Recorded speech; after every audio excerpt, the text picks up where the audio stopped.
I'm happy to be here and have the opportunity to give a presentation about some properties of the genetic code.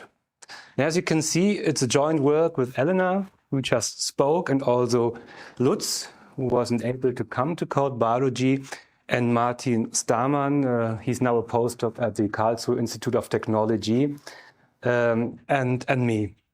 And it's about the wobble effect in the genetic code. And let us recall the genetic code table, 64 codons and amino acids. And the question is, why is it as it is?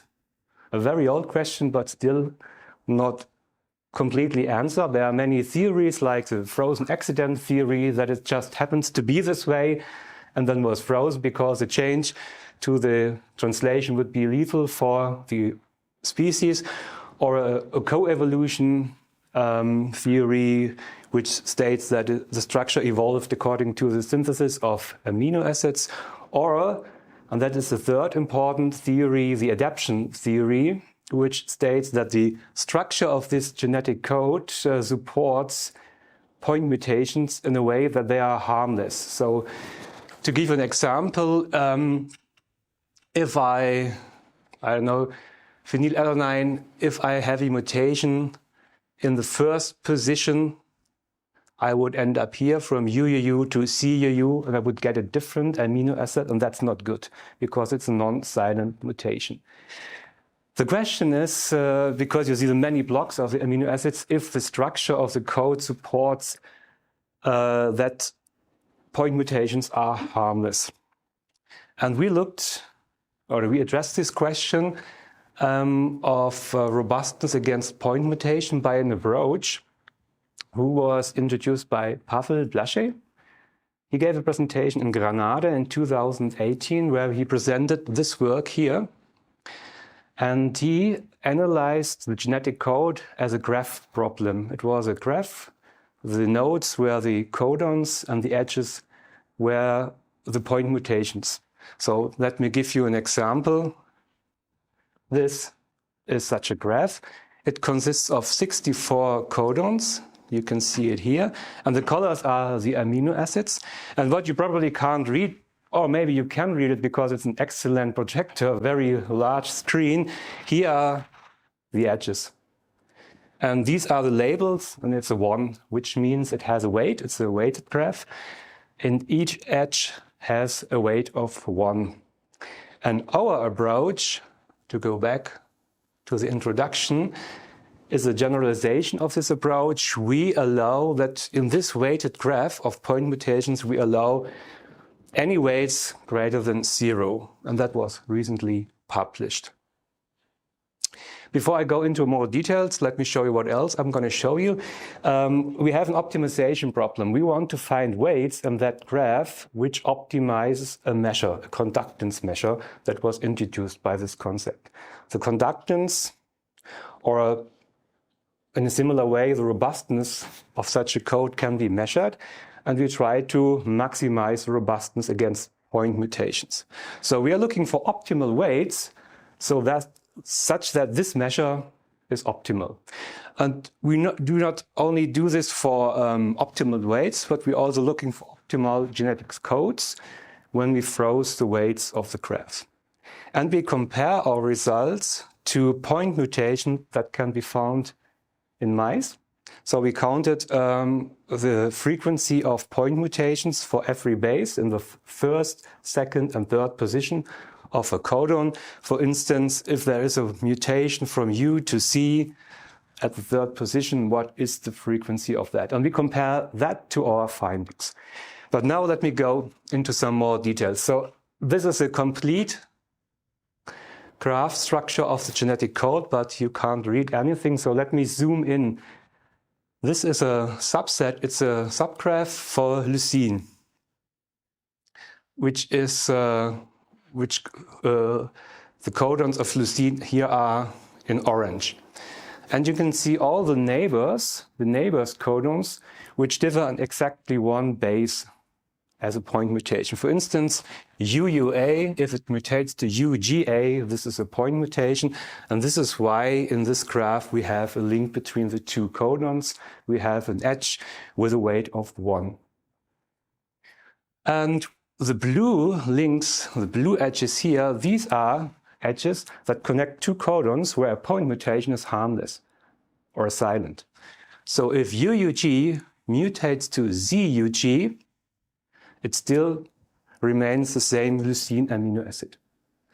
And the question is, how would the structure of a graph look like that the point mutations do not matter?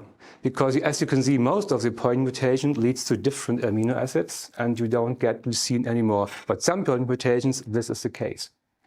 And I also have in this example weights here which are greater than 1, 2 and 4 occasionally. And what we try to figure out is how should those weights be in order to maximize the robustness. So the question is, how can we define the robustness of such a graph? And the robustness is defined via the conductance term. And let me start with a set conductance. That means you take a set of codons, like here, the orange one for leucine, and you count on the numerator the sum of the weights of the crossing edges, which go to different amino acids or labels in general. You know, in the genetic code there are also stop codons, and this is also a label, but it's not an amino acid. So I should talk about labels, not amino acids, but for simplicity, I call it amino acids. It includes the stop codons. So what you would do, you would count all the weights, the numbers for the black links. This gives you a number, it's a sum. And you divide that by the sum of all edges of the entire graph. And this ends up in a number which lies between 0 and 1. 0 would mean there is no error. We have no crossing edges which lead to a different amino acid, which would be good in terms of robustness. This is not the case here, but just to explain what 0 would mean. And 1 means no matter where I have a mutation, I will always end up with a different amino acid, and this is not good, of course, from the perspective of robustness. So this is the range. These numbers can be treated or considered to be errors, and the complement 1 minus such a conductance, this is what we call the robustness. Okay, so a robustness of 1 or an error of 0 is good, and robustness of 0 or an error of 1 is bad for genetic code. So far, we only looked at some codons. Now we can look at all codons of the genetic code, and we go from a set conductance to an average conductance, or we call it just the conductance or robustness. And for the entire graph, we just built the average values of the set conductances. And Pavel showed in his work that he presented a couple of years ago that the average conductance for the entire genetic code, where all weights were set to 1, where you just consider if there is a point mutation or not, is 0.81. So this is the error, it's a conductance, which means it's far away from 0. So it's actually not too good.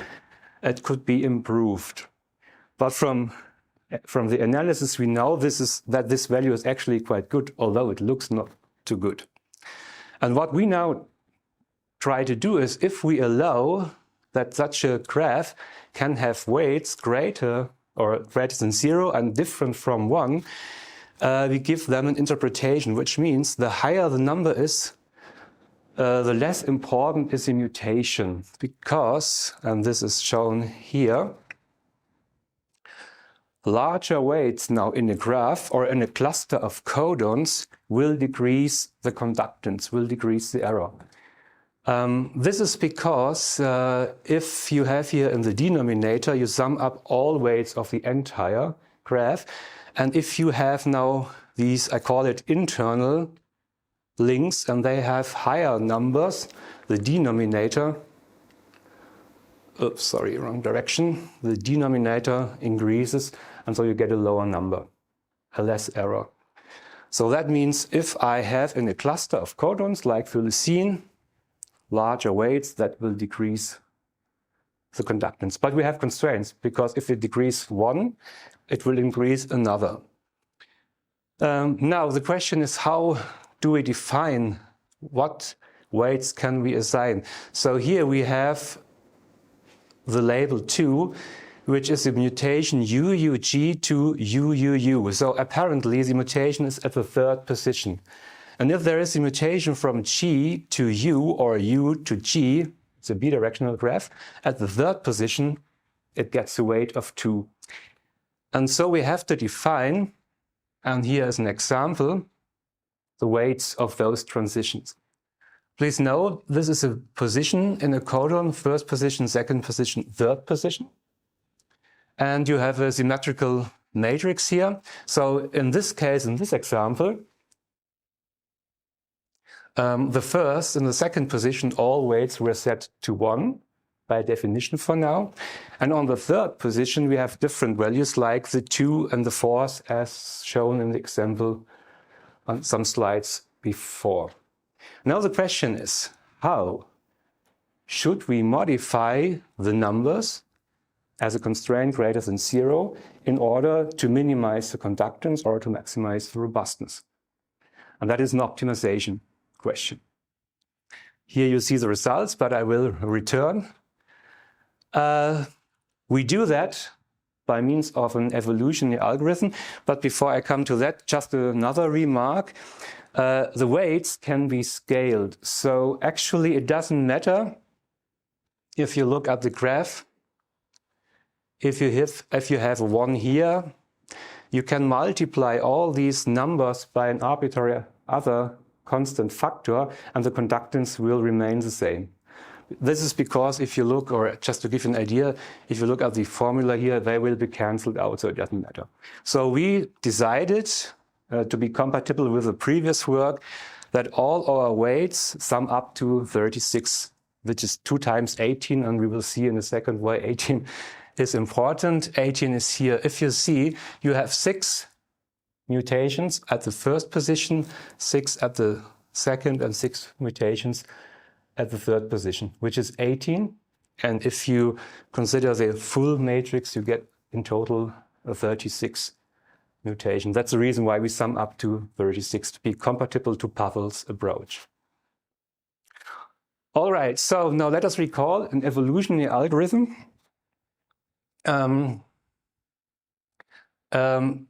It starts with a population of entities which will be optimized, and the population in our terms is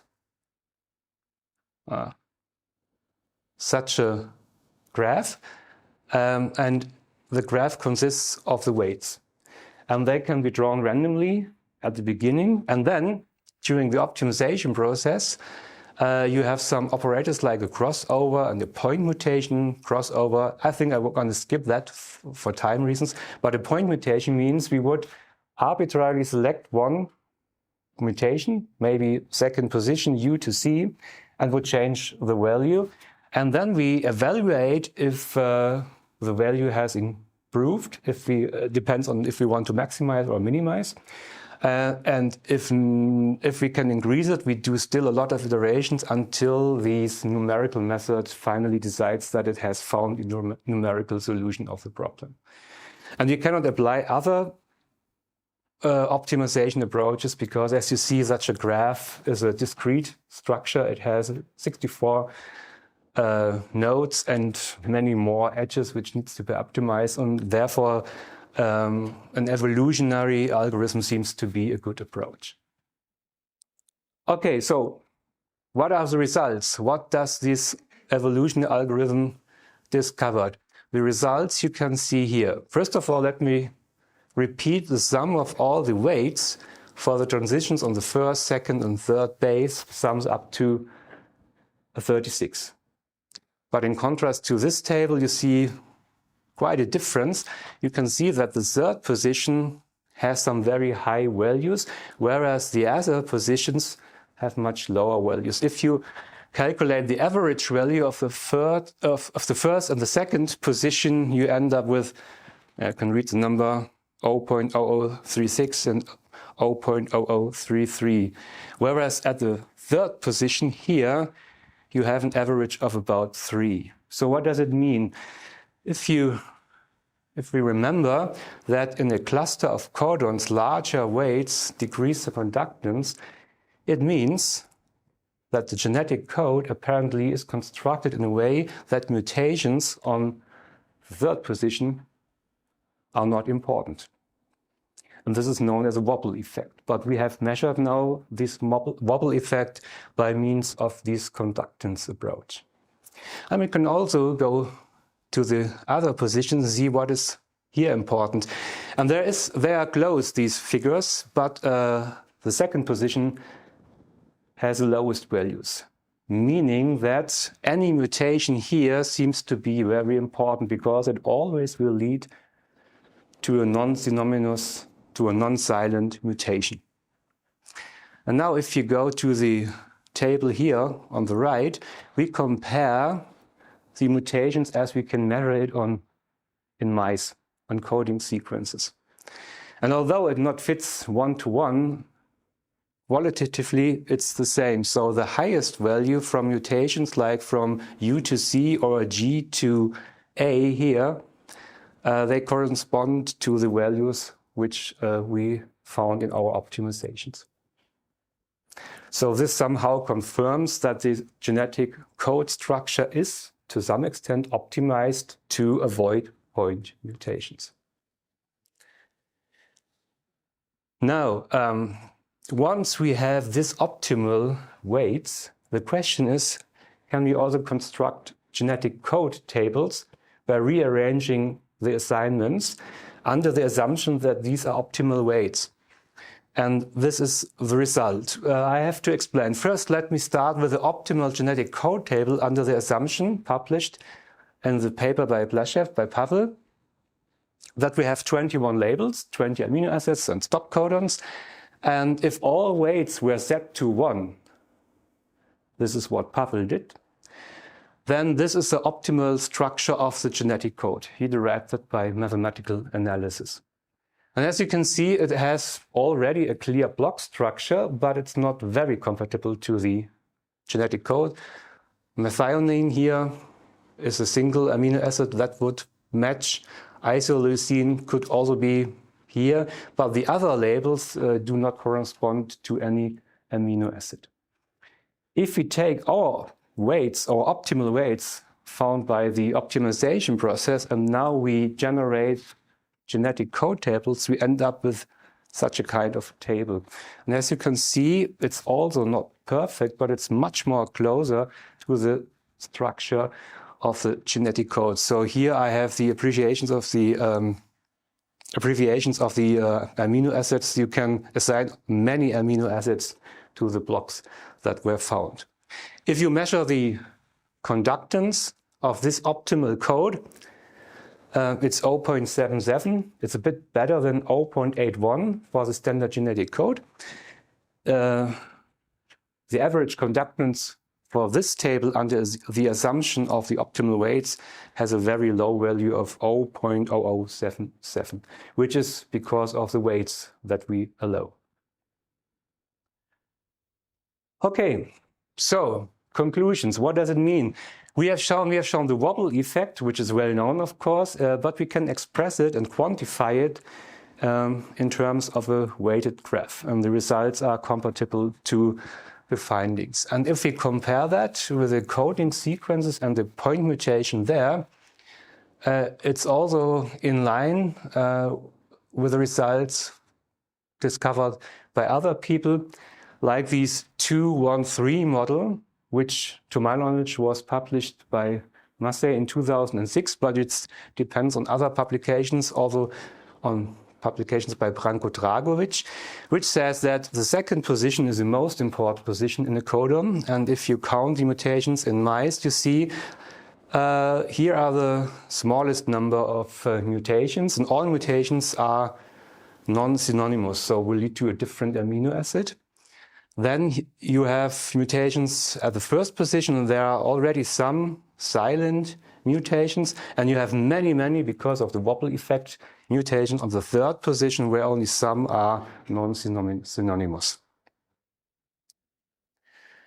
And also the code tables that we have derived, the evolving code tables are, as you have seen a minute ago, are very similar to the standard genetic code. So we can conclude the robustness, so the adaptation theory, seems to be important, or seems to be an important factor for the evolution of the genetic code. But we also can say it cannot be the only driving force, which we can argue from a theoretical aspect. The average conductance can never be zero, which follows from this model, which means there must also be other forces that drive the structure of the genetic code. But it shows that the adaptation theory is actually quite nice and suitable to explain the structure of the genetic code. Yeah, and actually, that's it. Thank you very much.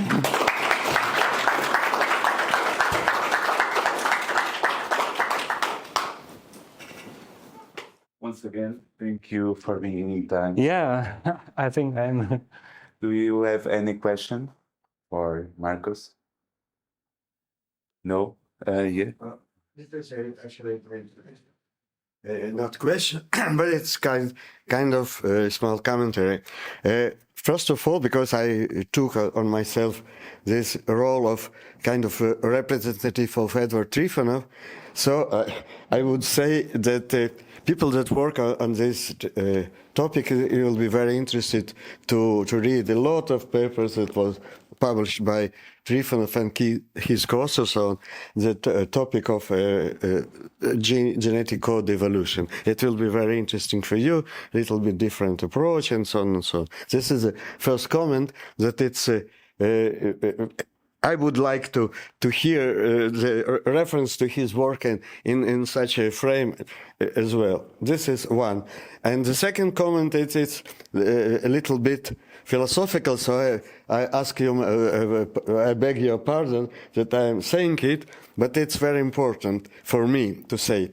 At some point, what happened in biology especially, the people changed their belief in God, they changed their belief in evolution. And this actually, it's absolutely religious belief. For instance, you never ask the question whether we have any evidence that it was an evolution of genetic code. We have no evidence at all, absolutely. Only our theoretical approach that it must be. Why? Because we believe in evolution. Yeah, so this is a very interesting stuff. Just think about it. It's exactly the same, that we believe that it was creation by God. That God created genetic code as it is, or you can say that it was a kind of frozen incident and that happened. That's all. This is one belief, and another belief, no. It happened that it was a long evolution and it was optimization. Even that many times we already checked that the approach with optimization, this is not a correct approach to evolution. This is not optimization. This is much more complicated process. Yeah? What is the correct approach? Correct approach? Yeah. Oh, I don't know. But it's for me, when you have no evidence that it was evolution of genetic code, you at least you say that we. Why do you say that? Why do you say we don't have evidence? Well, it's this is a. There was a time in which there was no genetic code in us.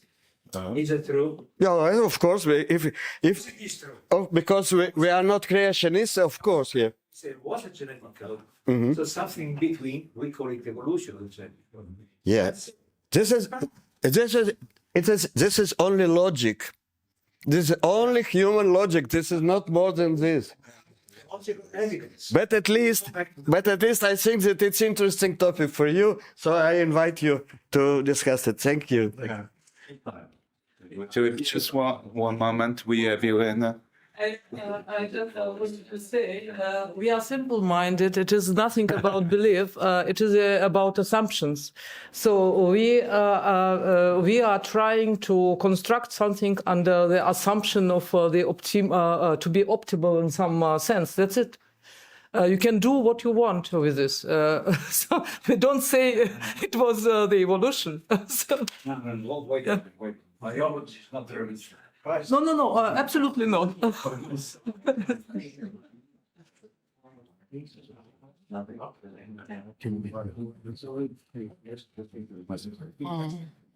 Thank you, Markus. This was very interesting. Naive question. This has to do with the generosity of the code. The fact that you can have two ways to code for the same amino acid.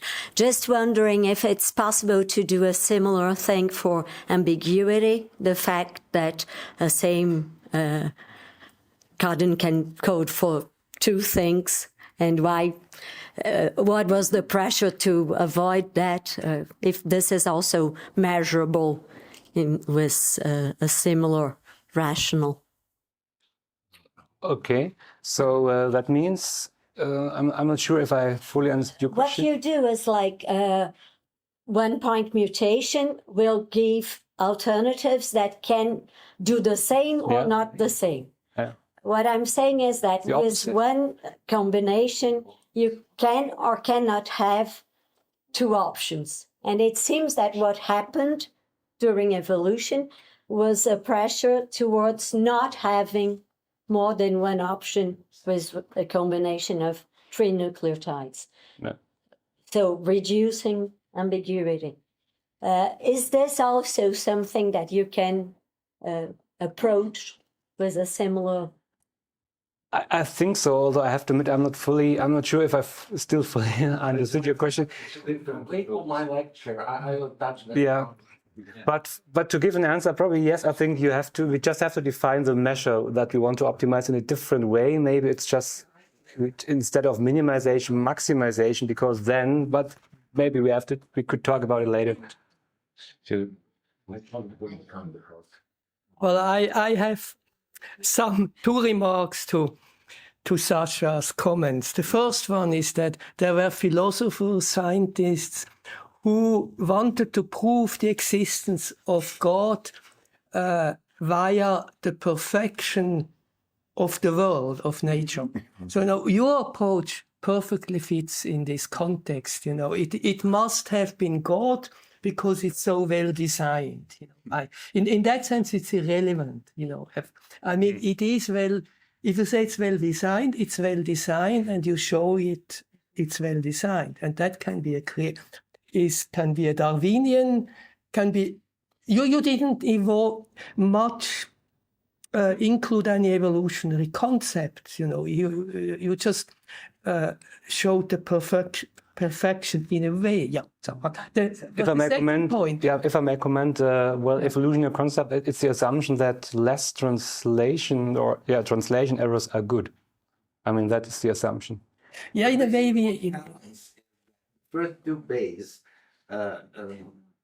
code mainly for the physical-chemical parameters, and the rest of it is the rest that wobbles. It's because simply I showed that 15 years ago. When you flip the coin and when you put the information on the graph on the interval, then the number second and first base, or first and second base in the adic model cover about 94% of the informational content. So you've got about 6% left. And that's that difference in conductance that you have at the third base. Right. So basically you separated it, as we do in the relational model, into U, C, A, G at the last point. And that it wobbles. With that, there's another problem. We say, okay, it's 5 to 3 in messenger RNA. But You had a is it question? 3 to 5 which wobbles, or 5 and 3's are up on the transfer RNA anticodons sign stop. So basically, if we read 5 to 3 and 5 to 3, then we will have complementarity, and those algorithms, because you usually don't take 3 to 5 readings of transfer RNA into any physical-chemical count, and what wobbles is 3 end of transfer RNA. But in your complementary and in mine, informational content, it is first 2 bases, off codon and off anticodon, because G on codon is exactly specified by the number of bases to A, C. And that's when Trifonov scale is interesting.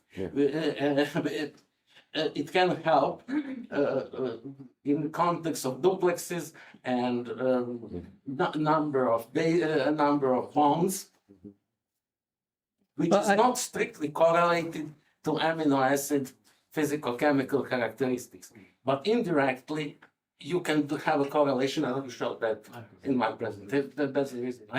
Yeah, I just one last point, because I'm also a student of A. Trifonov, and that is, it did a lot of work on the framing code, you know, and that's another aspect. If you mutate a codon in a way that disrupts, make periodicity ambiguous, you have a frame shift.